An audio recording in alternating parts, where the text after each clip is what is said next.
Pada tahun 1960-an, Indonesia memiliki hubungan yang mesra dengan Uni Soviet. Berkat hubungan baik Soekarno dan Uni Soviet, Indonesia bisa memiliki 14 pesawat Tu-16 dan 12 pesawat Tu-16KS. Padahal baru beberapa negara yang punya pesawat jenis pengebom strategis itu. Contoh, di blok barat baru Amerika Serikat dan Inggris yang punya pengebom jarak jauh.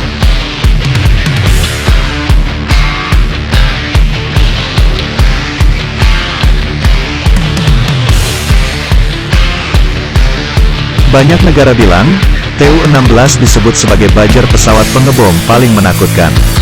Dengan panjang 34,8 meter dan rentang sayap 33 meter, pesawat ini mampu terbang 7.200 km dengan kecepatan maksimal 1.050 km per jam. Pesawat ini bisa membawa bom hingga 9 ton. Selain itu, pesawat ini bisa dipersenjatai peluru kendali udara ke darat, rudal anti kapal selam, bahkan bisa membawa bom nuklir jika dibutuhkan.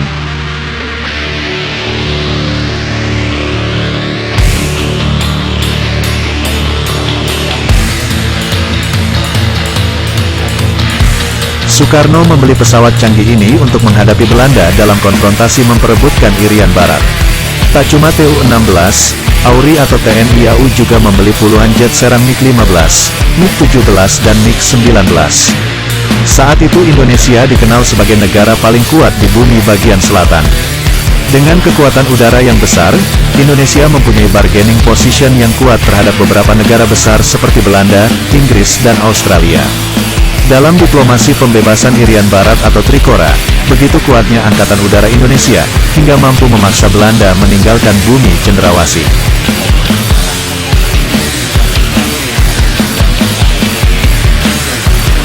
Setelah Trikora berakhir, Tu-16 Bajar pun dipakai AURI untuk mendukung Trikora, yakni konfrontasi Indonesia dengan Inggris dan Malaysia.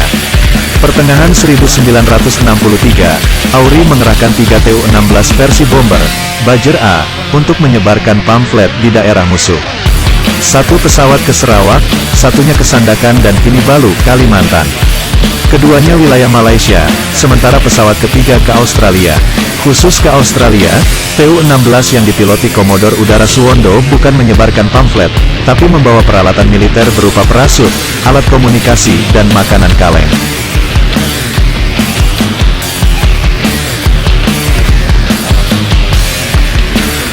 Skenarionya, barang-barang itu akan di-drop di Alice Springs, Australia, persis di tengah benua, untuk menunjukkan bahwa AURI mampu mencapai jantung benua kanguru itu. Ini menjadi semacam sea war buat Australia. Padahal Alice Springs dilengkapi dengan sistem radar.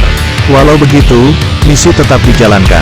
Pesawat diberangkatkan dari Madiun sekitar pukul 1 malam. Briefing berjalan singkat. Pukul 1 waktu Indonesia Barat, pesawat meninggalkan Madiun. Pesawat terbang rendah untuk menghindari radar, sampai berhasil menembus Australia dan menjatuhkan bawaan, tidak terjadi apa-apa.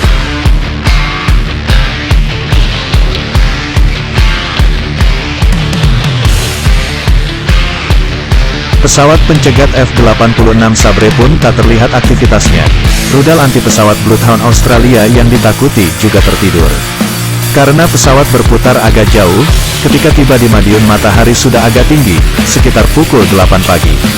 Saat penyusupan ke Sandakan, pesawat membubung hingga 11.000 meter, menjelang subuh, pesawat tiba di Sandakan. Lampu-lampu rumah penduduk masih menyala. Pesawat terus turun sampai ketinggian 400 meter, persis di atas target, ruang bom atau bom bay dibuka. Seperti berebutan, pamflet berhamburan keluar di sudut angin yang berhembus kencang.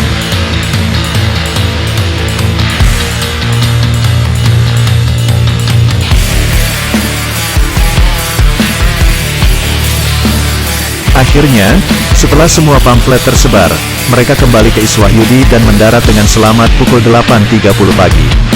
Semua Tu-16 kembali dengan selamat. Dapat dibayangkan, pada 1960-an AURI sudah sanggup melakukan operasi-operasi penyusupan udara tanpa terdeteksi radar lawan. Pemerintah Australia kabarnya kaget setengah mati saat menemukan barang-barang yang diterjunkan dari Tu-16 milik AURI.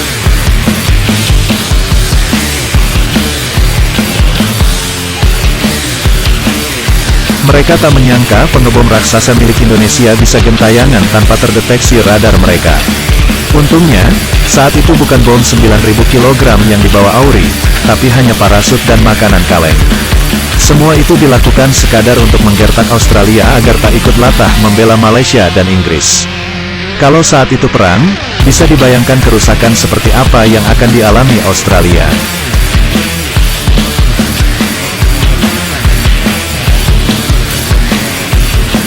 Sayangnya, kejayaan TU-16 dan TU-16 KS Auri tak lama. Konflik 1965 dan politik Orde Baru membuat Auri terpinggirkan. Pemerintah Soeharto tak lagi mau menjalin kontak dengan Uni Soviet. Pesawat-pesawat canggih milik Auri yang berasal dari Blok Timur pun kekurangan suku cadang dan akhirnya, mati, dimakan waktu.